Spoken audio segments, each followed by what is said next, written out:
प्यारे दोस्तों नमस्ते।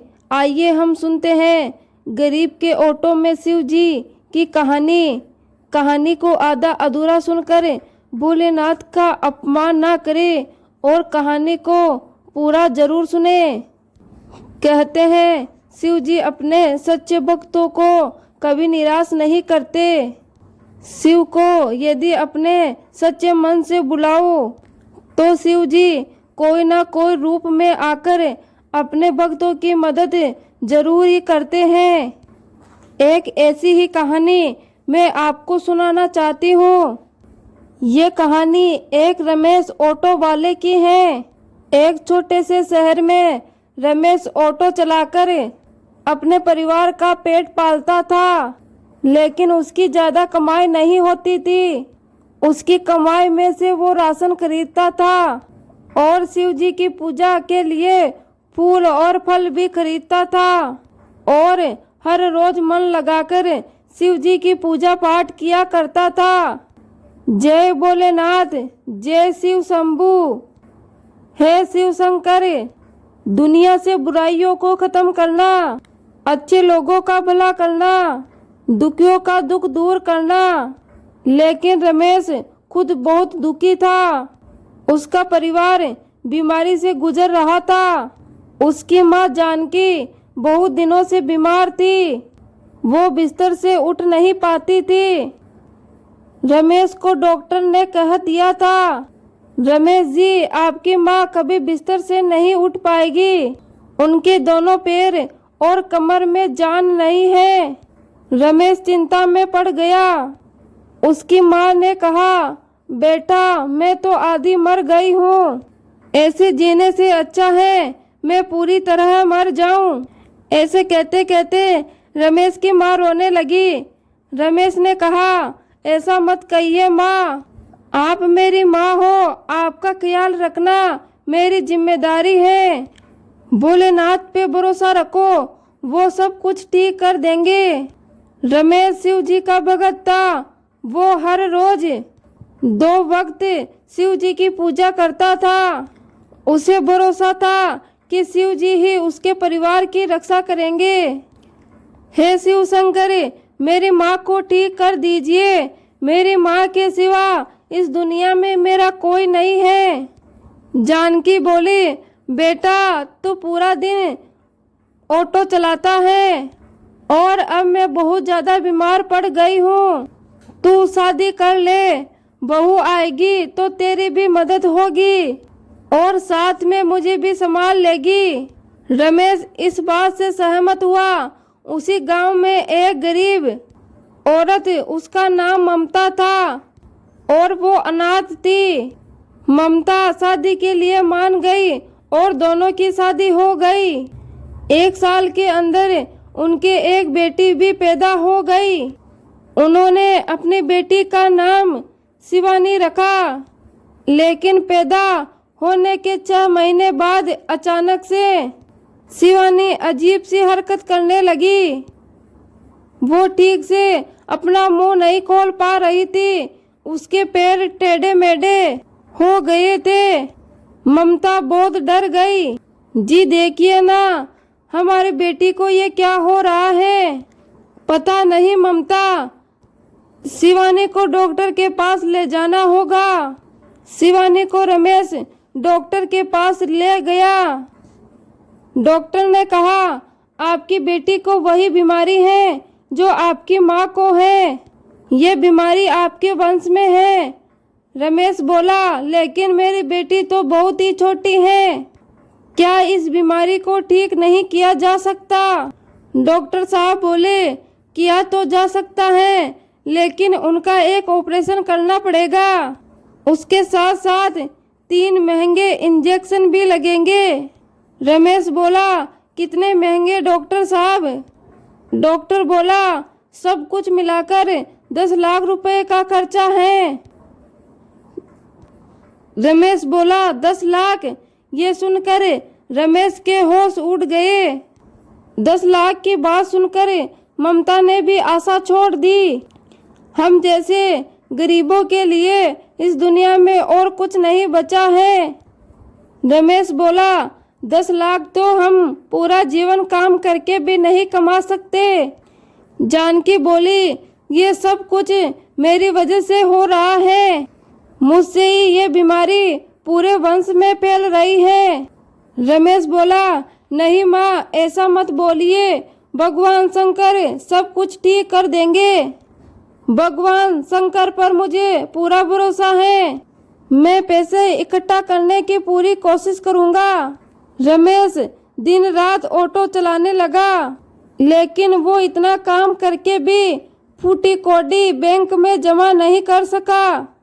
उसे अभी तो बहुत पैसों की जरूरत थी। पैसा ही अब तो सब कुछ कर सकता है, और पैसों के लिए रमेश कुछ भी करने को तैयार है। ऐसे ही समय बीतता गया और उसकी बेटी और ज़्यादा बीमार होने लगी। 1 साल बीत गया।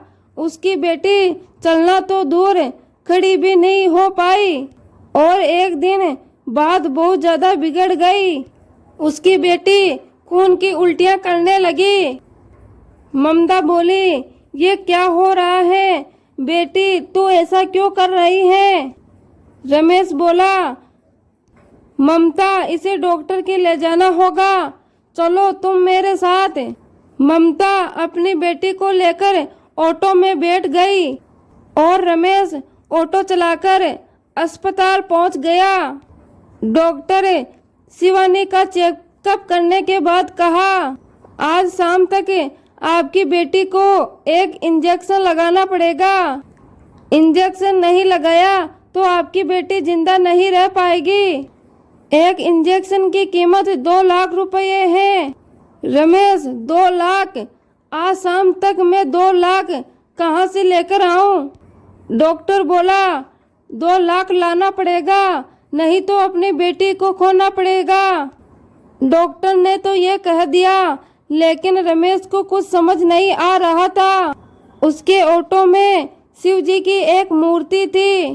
उनके सामने हाथ जोड़कर रमेश रोता हुआ कहा, हे शिव शंकर, आज चाहे कुछ भी हो जाए, मुझे अपनी बेटी को बचाना होगा। चाहे मैं मर जाऊं, लेकिन मैं अपनी बेटी को बचाकर ही रहूंगा। बस आप मेरा साथ मत छोड़ना। रमेश ऑटो लेकर चला गया। पहले तो उसने बहुत सारे लोगों से उधार मांगा, लेकिन किसी ने उसे उधार नहीं दिया, और पूरे दिन में रमेश को एक भी पैसेंजर नहीं मिला। उसकी जेब में एक भी पैसा नहीं आया। वो अंदर से टूट पड़ा और खूब रोने लगा। हे शिव शंकर, क्या मैं अपनी बेटी को नहीं बचा पाऊंगा? कैसा पाप हूँ मैं, मुझे तो मर जाना चाहिए। रमेश अस्पताल पहुंच गया और वहां जाकर देखा कि उसकी वाइफ और उसकी बच्ची को बाहर निकाल दिया गया। उसकी पत्नी बिसक बिसक के रो रही है और उसकी बेटी जमीन पर पड़ी हुई है। ममता, क्या हुआ हमारी बेटी को? क्या हुआ हमारी बेटी को? ममता बोली, वो मर गई। पैसा ना होने के कारण हमें अस्पताल से निकाल दिया गया। और ममता रोने लगी। रमेश, हे भगवान, मैं अपनी बेटी को बचा नहीं पाया। हे भगवान, मैं क्या करूं? बहुत देर रोने के बाद रमेश को याद आया कि उसकी बेटी का अंतिम संस्कार करना है, लेकिन उसकी जेब में इतने भी पैसे नहीं हैं। उसने ममता से कहा, मेरे पास बेटी के अंतिम संस्कार के लिए भी पैसे नहीं हैं, मैं अभी पैसे लेकर आता हूँ। रमेश को बस एक पैसेंजर चाहिए था। रमेश इधर उधर घूम रहा था और मन में शिव जी को बुलाने लगा। हे भगवान शिव, मैं अपनी बेटी को अच्छी जिंदगी नहीं दे पाया, लेकिन अच्छे से अंतिम संस्कार करना चाहता हूँ, बस एक पैसेंजर दिला दीजिए। तभी एक आदमी ने हाथ दिखाकर ऑटो को रोका और ऑटो के अंदर बैठ गया। रमेश पूछा, कहाँ जाना है भाई साहब? बहुत दूर चलोगे? रमेश बोला, हाँ चलूँगा, मुझे पैसों की बहुत ही ज़रूरत है। तो फिर चलो, मैं रास्ता बताता रहूँगा। रमेश ऑटो लेकर आगे बढ़ने लगा। 1 घंटे तक इधर उधर भटकने के बाद रमेश ने पूछा, भाई साहब कहाँ जाना है बता दीजिए, मुझे जल्दी है, मुझे मेरी बेटी का अंतिम संस्कार करना है। थोड़ा आगे तो चलो, आगे तुम्हें एक खेत मिलेगा, सुनसान खेत, वहाँ घुस जाओ। रमेश बोला, आप खेत में रहते हैं, मैं तो हर जगह ही रहता हूँ, बस तुम चलते रहो। कुछ देर जाने के बाद रमेश को खेत दिखा। रमेश ऑटो को लेकर खेत में घुस गया और उसकी आंखों के सामने अंधेरा छा गया। रमेश बहुत डर गया और कुछ दूर चलने के बाद उसकी आंखों के सामने से अंधेरा हट गया और उसने देखा कि चारों तरफ सफेद बर्फ है और उससे बहुत अच्छी खुशबू आ रही है। रमेश बोला, अरे मैं ये कहाँ आ गया? पैसेंजर बोला, यही मेरा घर है और यही मेरा निवास है, ये कैलाश है। रमेश चौंक कर पीछे देखा, उसके ऑटो की पीछे वाली सीट पर स्वयं शिव जी विराजमान थे। रमेश रोता हुआ हाथ जोड़कर, भगवान शिव आप? हाँ वंश, मैं तुम्हारी सच्ची भक्ति से मुझे तुम्हारे पास बुला लिया, इसीलिए मैं तुम्हें रास्ता दिखाकर यहाँ बुला लाया। तुम्हारी भक्ति से मैं प्रसन्न हूँ वंश, मैं तुम्हें सब कुछ लौटाना चाहता हूँ। ये बोलकर भगवान शंकर अपनी शक्ति से रमेश की बेटी को ले आए और रमेश की गोद में दे दिया। रमेश की बेटी शिवानी पूरी तरह से ठीक हो गई थी, वो रमेश को देखकर हंस रही थी।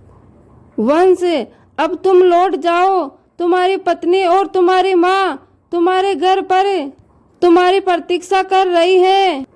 रमेश बोला, धन्यवाद शिव जी।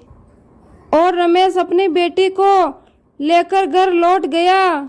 उसने अपने घर को जाकर देखा तो उसका घर मेलों में बदल गया। घर में धन संपत्ति के भंडार भर गए और उसकी माँ की बीमारी भी ठीक हो गई। ये सब कुछ देखकर रमेश की आंखों से खुशी के आंसू गिरने लगे। जय भोलेनाथ, जय शिव शंकर। रमेश को सब कुछ मिल गया। उसने शिव जी का एक प्यारा सा मंदिर बनाया और वहीं पर रहकर पूरे दिन पूजा पाठ करने लगा।